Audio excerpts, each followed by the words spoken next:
होंगे किसी के लिए धनंजय सिंह, ब्रजेश सिंह बाहुबली, मेरे लिए तो वो संरक्षक हैं। अब ये बात कह कौन रहा है? ये बात उत्तर प्रदेश सरकार में मंत्री और निषाद पार्टी के मुखिया संजय निषाद ये कह रहे हैं। बाहुबलियों से संजय निषाद की दोस्ती है, उसको डिकोड करेंगे। और क्या ऐसा कहकर संजय निषाद कहीं बीजेपी पे दबाव तो नहीं बना रहे कि हमको कम मत लो भाई राजनीतिक रूप से, हमारे पास बाहुबली हैं जिनके साथ मिलकर हम 2027 में उतर सकते हैं, तो हमारा भी सीटों के लिहाज से ख्याल रखो।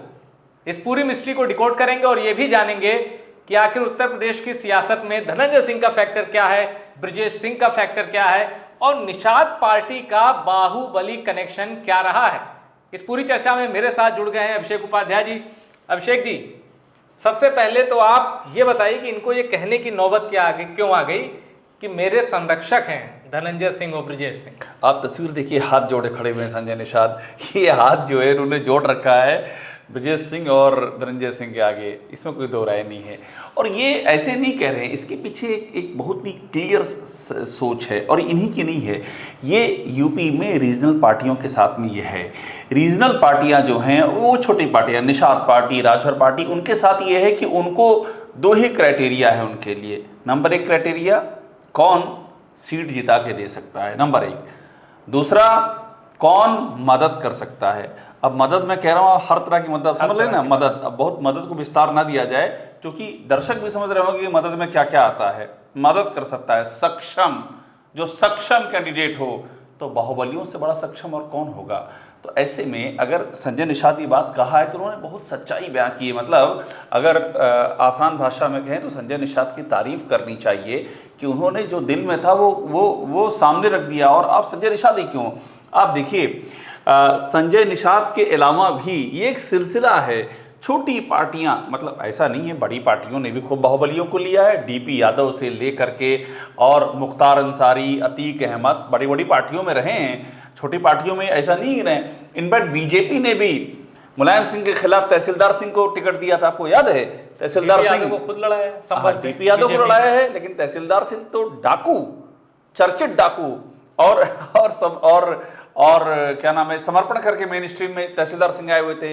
मुलायम सिंह को हराना था बीजेपी को और बड़ा ही कड़ा मुकाबला हुआ। तो वो मुलायम सिंह के लिए वो अपनी जसवंत नगर की सीट से नाको चने चबाने पड़ गए थे।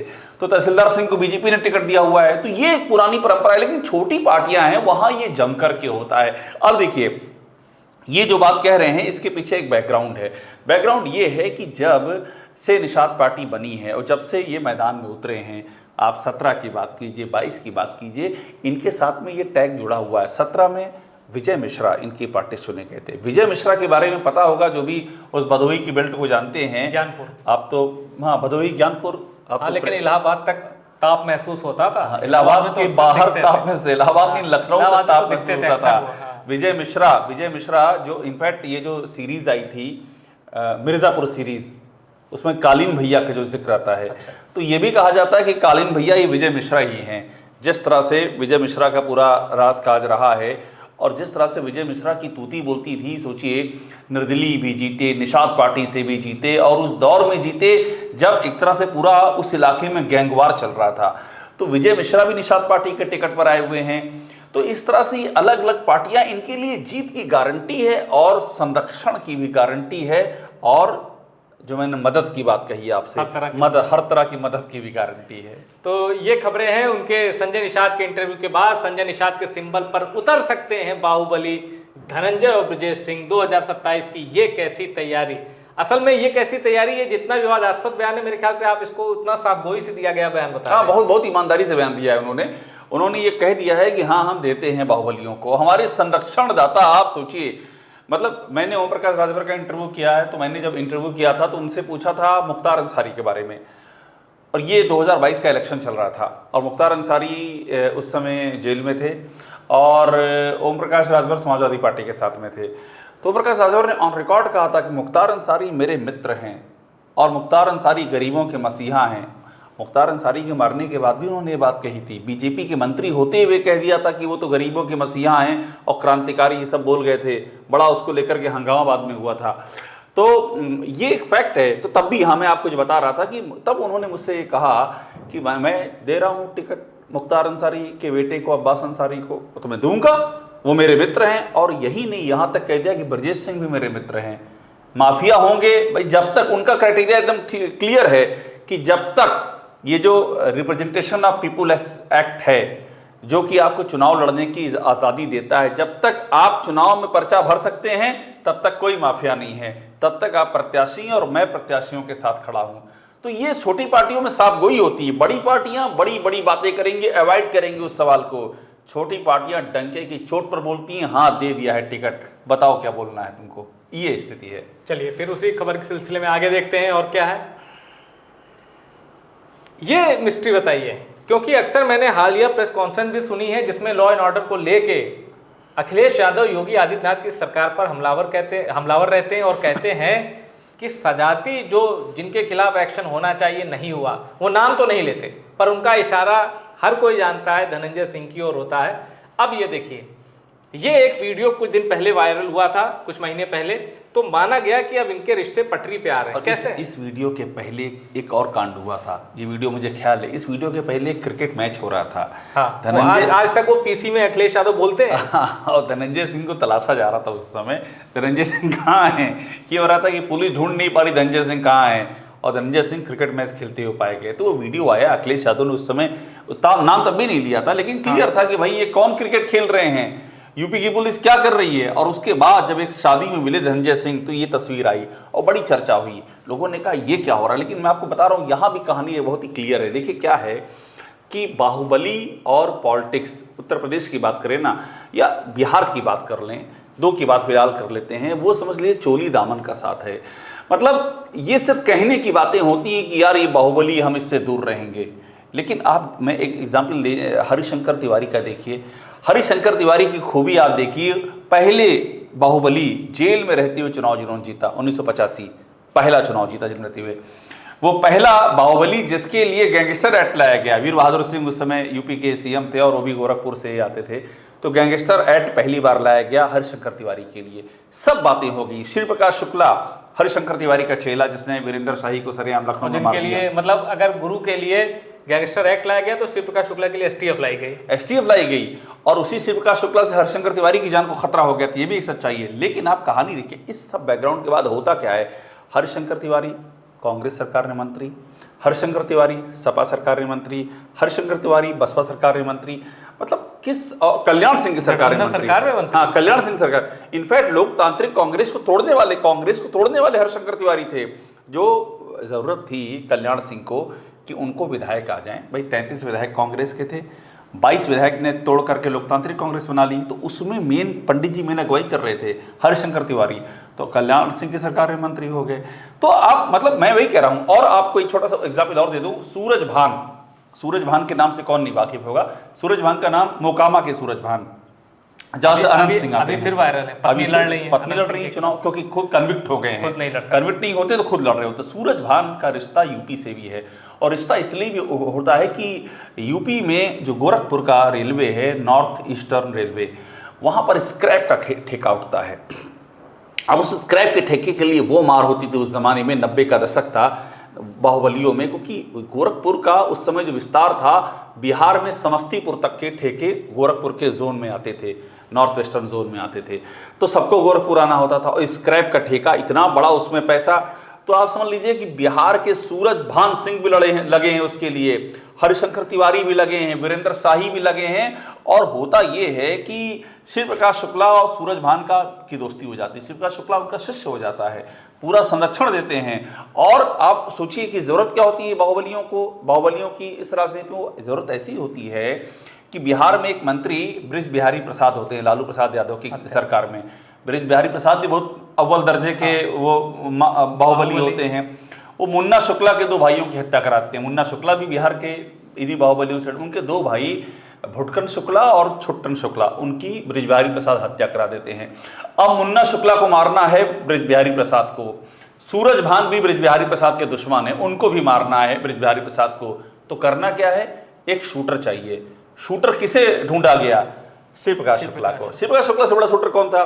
तो शिव प्रकाश शुक्ला को बुलाया जाता है। मेरे ख्याल से ये 1995 का साल होता है, जहाँ तक मुझे याद आ रहा है। शिव प्रकाश शुक्ला बाकायदा आता है, पटना में आता है और अस्पताल में। हॉस्पिटल में आने से पहले उस समय आज अखबार निकलता था, वो वहां पहुंचता है, वहां एक रिपोर्टर को फोन करता है। मतलब शिवा शुक्ला भी गजब छपास रोगी था, उसको भी छपने का शौक था पूरा। फोन करता है और कहता नीचे आओ, बुलाता है, मिलता है और उससे कहता है, वो क्राइम रिपोर्टर रहता है, बताता है कि हाँ मैं यहाँ पर आया हूँ। तो बोलता है किस लिए आए हो? दो कोड था, एम या के। बोलता है M, murder, M for murder, K for kidnapping. Shiva Shukla बोलता है एम, मर्डर के लिए। अब वो रिपोर्टर पूछता है छाप सकता हूँ? हाँ छाप दो।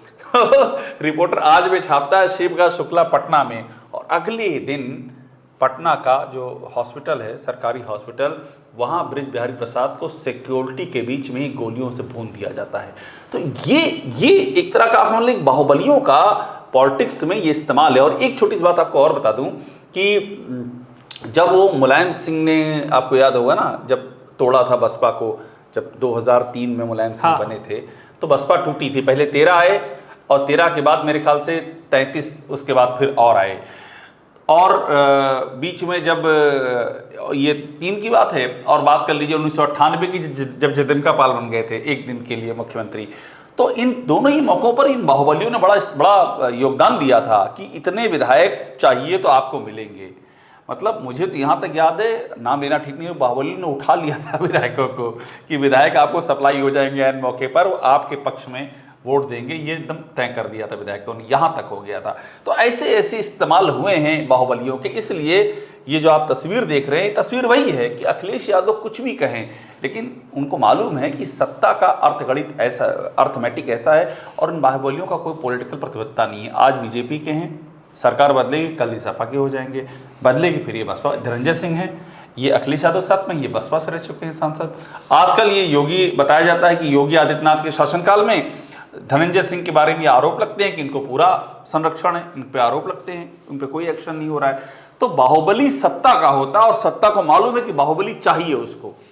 और सत्ता भी, मतलब सत्ता भी कोई धुली नहीं है, कोई भी पार्टी हो, हर पार्टी में रहे। हाँ, हर पार्टी में रहे, बिल्कुल उपयोगिता है इसलिए। ये जो आप कह रहे थे हाँ। कि इस सरकार में, ये बताइए योगी आदित्यनाथ के खास कैसे बन गए बाहुबली धनंजय सिंह? ये एनबीटी की रिपोर्ट कोट कर रहा हूं। अखिलेश माया से इतनी दूरी क्यों? पढ़िए इनसाइड स्टोरी।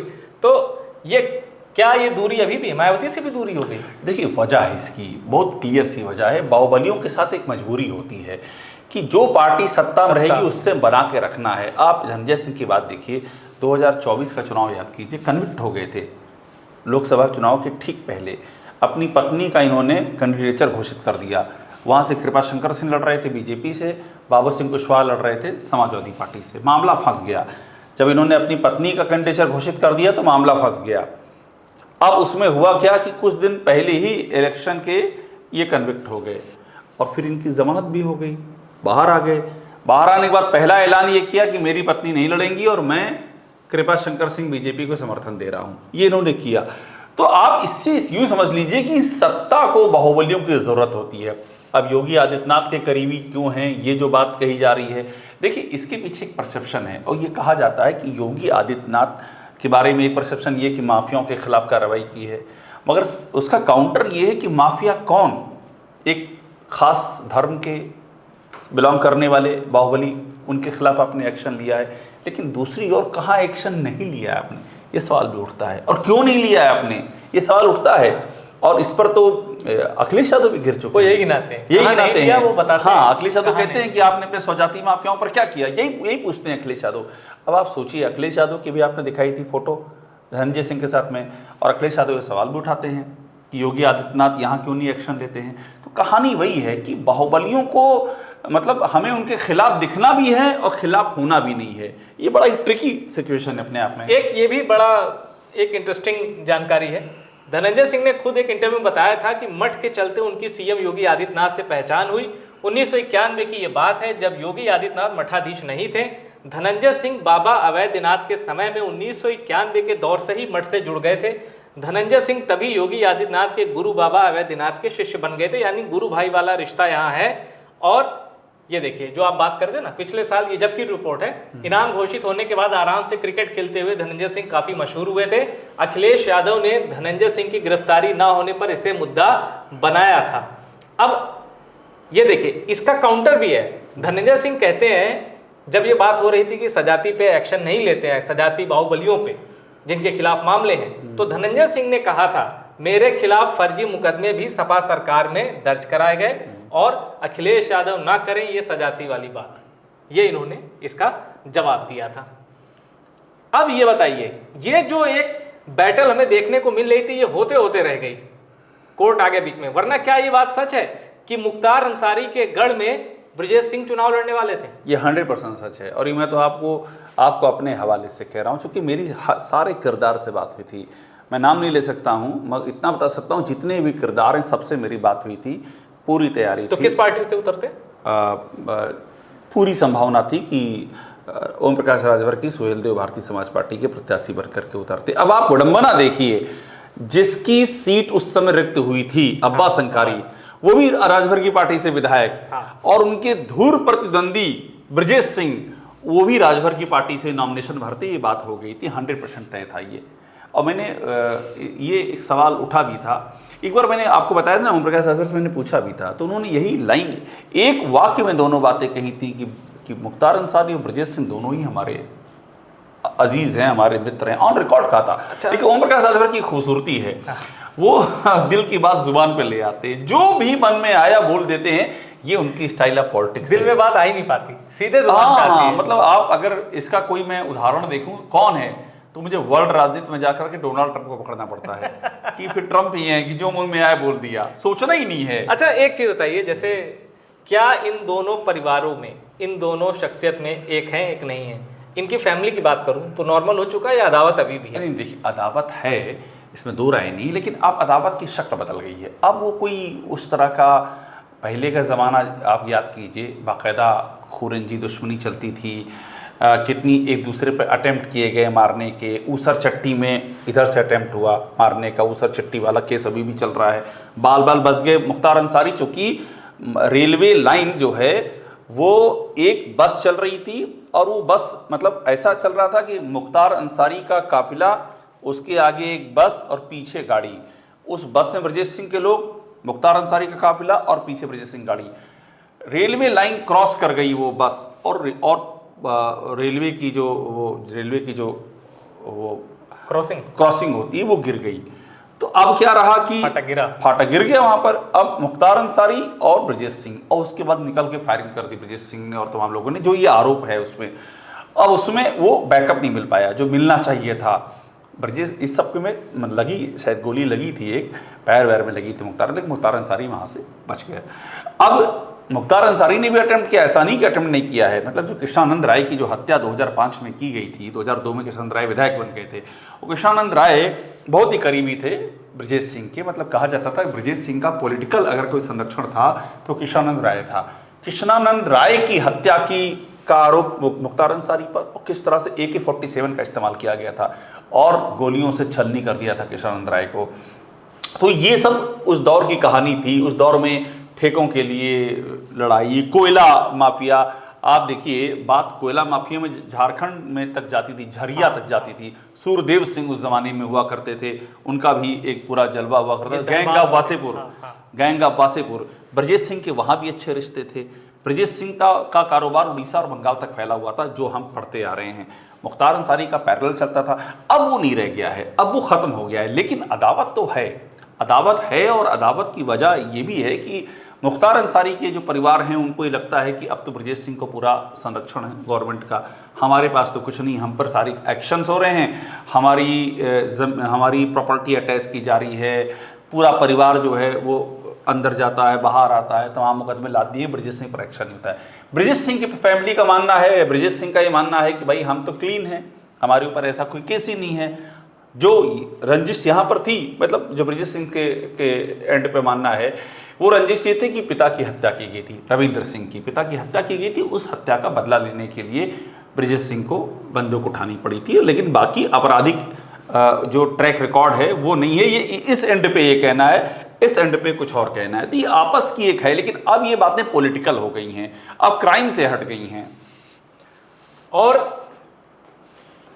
पार्टियों को बाहुबलियों का साथ क्यों चाहिए, ये तो ठीक है, समझ गए, लेकिन अब बाहुबलियों को भी पार्टी का साथ चाहिए। अपनी खुद की छवि, अपने खुद के जनाधार पर अब चुनाव जीतना मुश्किल हो गया है। और इसकी तस्दीक करता है यह आंकड़ा उत्तर प्रदेश विधानसभा चुनाव साल 2022 में, यानी पिछला जो विधानसभा चुनाव था, एक भी निर्दलीय विधानसभा नहीं गया। इसकी वजह है, देखिए क्या है ना कि यूपी की राजनीति एकदम बाइपोलर हो चुकी है। खासतौर पर जब से 2014 से बीजेपी ने सीटें जीती यूपी में लोकसभा की, तो वहाँ एकदम क्लियर हो गया है, या तो बीजेपी या एंटी बीजेपी, बीच में कोई स्पेस नहीं बचा। अच्छा, पब्लिक भी ये समझती है कि भाई या तो वो बीजेपी के खिलाफ है या तो बीजेपी के साथ है, स्पेस ही खत्म हो गया बीच का। अच्छा, दूसरी बात ये कि अच्छा, ये जो आप कह रहे हैं ना, ये अभी प्रशांत किशोर ने भी कहा था कि इस देश में दो ही टाइप का वोटर है, एक जो बीजेपी को जिताना चाहता है, एक जो बीजेपी को हराना चाहता है। हाँ, एग्जैक्टली। हाँ, अब कहानी वही है कि विपक्ष को ऐसा वोटर मिले जो विपक्ष को जिताना चाहता हो, जैसे जेपी के ज़माने में हुआ था। उस समय का जो पब्लिक थी वो चाहती थी कि इंदिरा को हराना तो है, लेकिन जेपी को और जनता पार्टी को जिताना है। उसके अंदर एक हुक थी एकदम। जेपी ने कहा कि सिंहासन खाली करो तो जनता आती, वोट क्लब पे भीड़ जुट गई।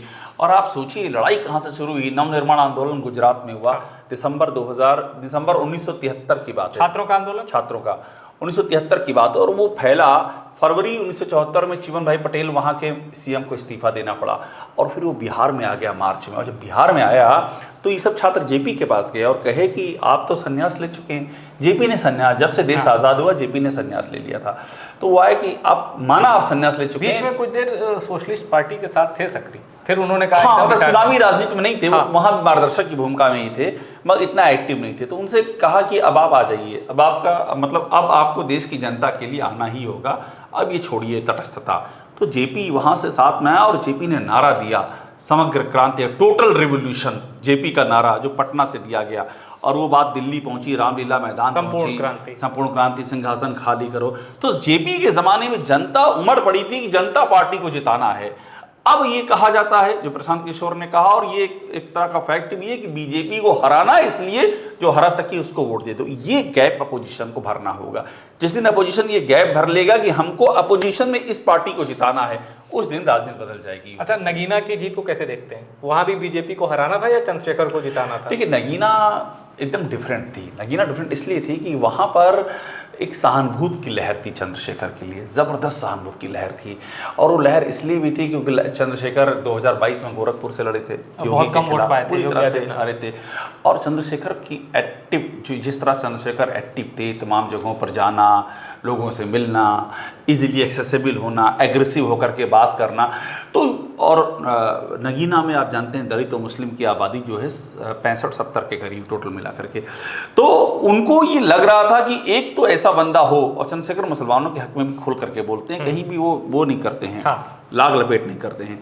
तो वहाँ पर ये था कि एक कैंडिडेट अपना चुन लें और इसको जो है चंद्रशेखर को इस बार जो है एक ओपनिंग दे दें हम। मतलब वो ये थी कि हम एक लीडरशिप डेवलप करने जा रहे हैं, चंद्रशेखर जीतेंगे तो हमारी लीडरशिप बनेगी। वो एक विशेष सहानुभूति एक व्यक्ति के लिए थी, इसलिए वो जीत मुकम्मल। यानी एक्सेप्शन केस है वो। हाँ, एक्सेप्शन केस है वो। तो ये थी ये चर्चा।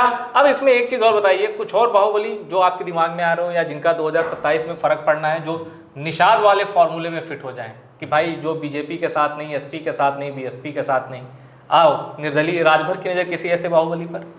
देखिए, बाहुबली की हम जैसे बात करें तो जाहिर सी बात है, अब बाहुबली का भी हर स्थान विशेष में ये मतलब सीट विशेष पे देखा जाता है कि जीतने की क्षमता किसकी है। वो जीतने की क्षमता बहुत कुछ तय करती है। जैसे आप मदन भैया की बात कर रहे हैं, मदन भैया इसमें आरएलडी से हैं, विधायक हैं। मदन भैया बाहुबली, लेकिन आरएलडी ने टिकट देने के पीछे यही देखा कि भाई ये सीट मदन भैया निकाल लेंगे। तो अब वो सारी चीज़ें, अब नाहिद हसन के बारे में भी कहा जाता है, नाहिद हसन वहाँ के मसलमैन, नाहिद हसन को भी टिकट कई बार दिया गया, कराना। तो अब वो चीज़ें इस पर आके डिपेंड हो गई हैं कि ये व्यक्ति यहाँ पर चुनाव जीतने में सक्षम है कि नहीं। विजय मिश्रा कन्विक्ट हो चुके हैं, अदरवाइज विजय मिश्रा भी लड़ सकते थे निषाद पार्टी से, या विजय मिश्रा की पत्नी, वो बहुत संभावना है, क्या पता वो टिकट की दावेदार फिर से हो जाएं, पहले भी टिकट की दावेदार रह चुकी हैं वो। तो इस तरह से अब लोकल एस्पिरेशंस हो गई हैं। आपको उस जगह पर देखना है कि फलानी जगह पर कौन व्यक्ति है जो जिसके पास बाहुबल है और जिसका वहाँ एक अच्छी पकड़ है, उससे बहुत सारी चीज़ें तय हो जाती हैं। अब और बीजेपी के लिए आप थोड़ी सहूलियत नहीं देख रहे हैं कि चलो जो बाहुबली हैं या जिन पे जनता सवाल पूछ सकती है कि भाई आप तो बड़ी साफ सुथरी राजनीति की बात करते हैं, तो उनको चलो राजभर के खेमे में डाल दो या निषाद पार्टी के खेमे में डाल दो। ये यही होता है। ये देखिए बहुत ही ये पुराना तरीका है कि हमारे टिकट पे मत लड़िए और हम आप दे देंगे। जैसे भाई ब्रजेश सिंह की बात करें, भाई ब्रजेश सिंह बीजेपी के टिकट पे भी लड़ सकते थे ना। ब्रजेश सिंह की लड़ने की आकांक्षा क्यों नहीं है? 2016 में वो बने थे एमएलसी, उसके पहले 2012 में सैयद राजा से हार गए थे, प्रगतिशील मानव समाज पार्टी से वो लड़े थे। दूसरे नंबर पे। हाँ, 2000 वोटों से। हाँ, प्रेमचंद बिंद की पार्टी थी। 2012 में वो लड़े थे और उसके बाद वो जेल में रहते हुए लड़े थे। 2016 में वो एमएलसी हो गए निर्दलीय वाराणसी सीट से। लेकिन सपोर्ट था। हाँ सपोर्ट था, पर टैसिट सपोर्ट था। तो ये तो उनके जहन में भी है ना कि वो चुनाव लड़े, फुल टाइम पॉलिटिक्स में आए। अब कोई वो क्रिमिनल बैकग्राउंड, सारी जेल वेल सबसे आगे निकल गए हैं वो। लेकिन बीजेपी नहीं देना चाह रही है। इफैक्ट बता रहा हूँ, बीजेपी देना चाहती तो ये लोकसभा के चुनाव में दे सकती थी। और बीजेपी अगर कोई सीट देती ब्रजेश सिंह को तो ये माना जाता है कि सीट निकल जाती। ब्रजेश सिंह का इतना ऑरा है। 2022 में देती वो भी निकल जाती। फिर भी बीजेपी नहीं दे रही है, ना 22 में दी बीजेपी ने, ना बीजेपी ने 24 में दिया। लेकिन ये जो था उपचुनाव, ये बड़ा कांटे का था। यहाँ पर ऐसा कैंडिडेट चाहिए था जो अब्बास अंसारी कन्विक्ट अगर हो जाते, अगर सदस्यता बहाल ना हुई होती तो उनके परिवार का कोई लड़ता। बड़ा परिवार, मुख्तार परिवार से लड़ने के लिए आपको उस लेवल का चाहिए। इसलिए यहाँ पर राजभर के सहारे दिया जा सकता था, बीजेपी के सपोर्ट से दिया जाता, मगर खुद नहीं देना था तब भी। तो ये थी हमारी चर्चा कि कैसे निषाद पार्टी ने दरवाजे खोल दिए हैं बाहुबली के लिए नाम के साथ, और कहा है कि अगर कोई कानूनी अड़चन नहीं आई हम तैयार हैं, हमारे सिंबल पर आपको बाहुबली दिख सकते हैं। टॉप सीक्रेट की ये चर्चा पसंद आई हो इसको शेयर करिएगा और टॉप सीक्रेट को सब्सक्राइब जरूर करिएगा।